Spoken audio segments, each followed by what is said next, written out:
And what has been ailing the committee is that the leadership of parliament has agreed to be manipulated by a political party, ODM. And they have decided to be taking instructions direct from the leader of the party, Honorable Farah Maalim, who is the deputy speaker, is doing the spade work for ODM to ostensibly derail the committee from doing its work.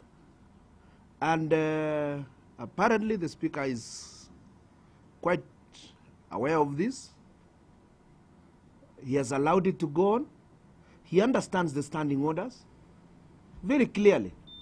He had made a ruling that the committee, House Business Committee about a week ago, made a ruling that the committee be allowed to do its elections as per the standing orders.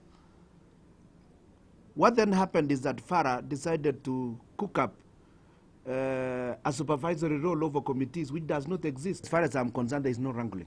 And as far as I'm concerned, it is manipulation that is going on in Parliament. It's manipulation of the parliamentary process. It's got nothing to do with what is being bandied around. The proposal for dissolution is also a partisan issue. How do you dissolve a committee just because it does not, because it has voted its chairman out? How do you dissolve a committee? What are the where is the gross misconduct by the committee?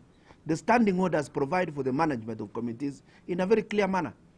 Is it difficult to follow the standing orders?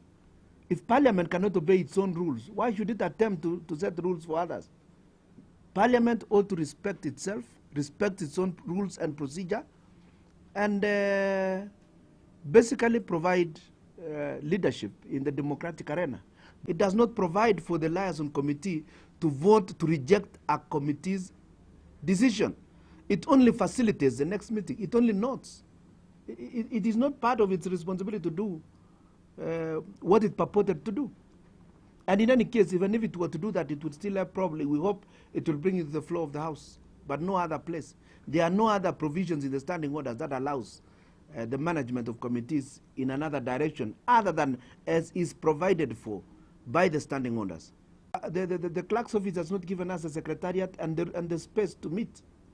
Neither have they forwarded those letters to our vice chairman, Honorable Bayer, whom we would expect to proceed even as we await elections. So they're just telling the public that the Legal Affairs Committee has failed to meet, and therefore it is sabotaging the implementation of the Constitution. That is part of the propaganda that they want Kenyans to believe. The reasons that were being flashed around in the newspapers are not the reasons we were having a problem with Namamba.